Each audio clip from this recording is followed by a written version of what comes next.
Profit series में आज हम सुलेमान अलैहिस्सलाम का वाकया सुनेंगे। सुलेमान अलैहिस्सलाम अल्लाह के एक ऐसे नबी थे जिनके जैसी बादशाहत किसी और की नहीं थी। वह सिर्फ इंसानों के ही नहीं बल्कि जानवरों, परिंदों और जिन्हों के भी बादशाह थे और सबकी जुबान को समझ सकते थे।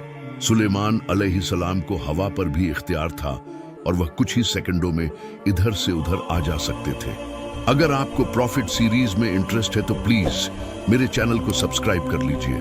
चलिए शुरू करते हैं with the real life story of prophet Sulaiman अलैहिस्सलाम।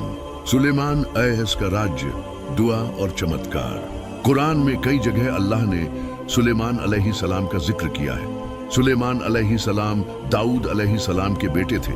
अल्लाह ने बाप और बेटे दोनों को नबूवत से नवाजा था।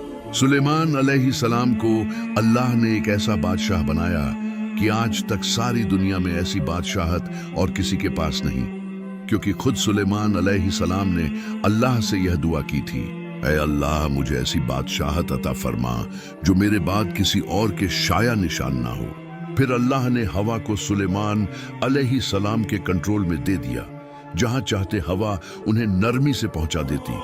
महीनों का सफर सुलेमान अलैहिस्सलाम मिनटों में तय कर लिया करते थे। अल्लाह ने उन्हें जिन्हों पर भी कंट्रोल दे दिया। जिन सुलेमान अलैहिस्सलाम के हुक्म से बुलंद इमारतें तामीर करते, दरिया में गोता लगाकर उनसे हीरे, जवाहरात और मोती निकालते।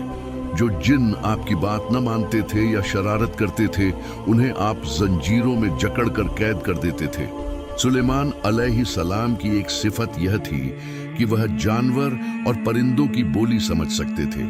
जब उनका लश्कर चींटियों के मैदान से गुजरा तो एक चींटी ने कहा, हटो, अपने अपने घरों में घुस जाओ, ऐसा ना हो कि बेखबर में सुलेमान और उनका लश्कर तुम्हें रौंद डाले। अल्लाह ने सुलेमान अलैहिस्सलाम को यह बात सुना दी। इस पर वह मुस्कुराकर हंस पड़े और बोले, है परवरदिगार, तू मुझे तौफीक दे कि मैं तेरी नेमतों का शुक्र अदा करूं और नेक अमल करता रहूं जिससे तू खुश हो जाए। अल्लाह ने उन्हें बेहतरीन फैसले की सलाहियत दी थी। एक बार दो औरतें दाऊद अलैहिस्सलाम के पास मुकदमा लेकर आईं। एक भेड़िए ने बड़ी औरत का बच्चा खा लिया तो उसने चालाकी से छोटी औरत का बच्चा छीन लिया। दाऊद अलैहिस्सलाम ने देखा बच्चा बड़ी औरत के पास है तो उसके हक में फैसला दे दिया। सुलेमान अलैहिस्सलाम ने इजाजत लेकर कहा, क्या मैं फैसला कर सकता हूँ? फिर उन्होंने तलवार निकाली और बोला, मैं इस बच्चे के 2 टुकड़े कर दूंगा और तुम दोनों में बांट दूंगा। ये सुनकर बड़ी औरत चुप रही, जबकि छोटी औरत चिल्ला पड़ी, नहीं, बच्चे को जिंदा रहने दो, इसे उसी को दे दो। तभी सुलेमान अलैहिस्सलाम बोले, तू ही इसकी असली माँ है। फिर बच्चा उसकी माँ को लौटा दिया गया। एक दिन जब सुलेमान अलैहिस्सलाम सारे परिंदों की खबर ले रहे थे तो देखा कि हुदहुद नजर नहीं आ रहा। उन्होंने कहा, अगर वह बिना वजह गैर हाजिर है तो उसे सख्त सजा दूंगा। थोड़ी देर में हुदहुद आया और बोला, मैं एक खबर लाया हूं जो आपको भी नहीं मालूम। मैं सबा गया था, वहां एक रानी है जिसे सब कुछ दिया गया है, लेकिन वह और उसकी कौम सूरज को सजदा करते हैं।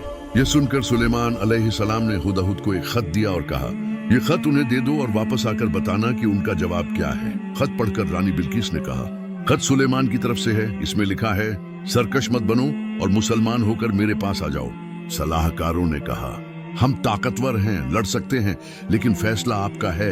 रानी ने तोहफे भेजे, लेकिन सुलेमान अलैहिस्सलाम ने उन्हें ठुकरा दिया और कहा, जाओ, मैं ऐसा लश्कर लाऊंगा जो तुम्हें हरा देगा।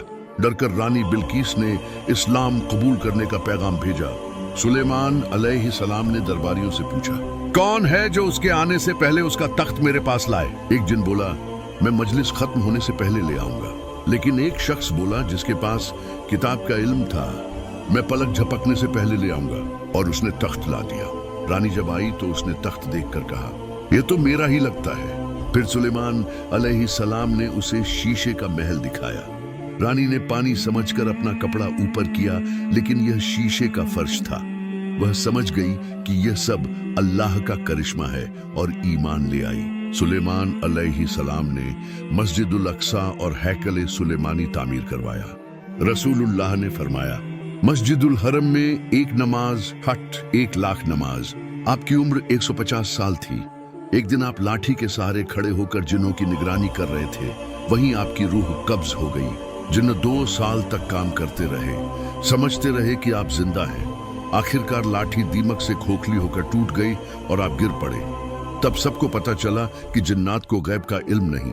हमें यह सीख मिलती है कि अल्लाह के सिवा कोई इबादत के लायक नहीं।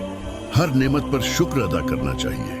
दुआ से नामुमकिन भी मुमकिन हो जाता है। तो ये था सुलेमान अलैहिस्सलाम का बेहतरीन वाकया। नेक्स्ट आप कौन से प्रॉफिट की स्टोरी सुनना चाहते हैं, प्लीज कमेंट करके बताइए। अगर आपको प्रॉफिट सीरीज में इंटरेस्ट है तो मेरे चैनल को सब्सक्राइब कर लीजिए।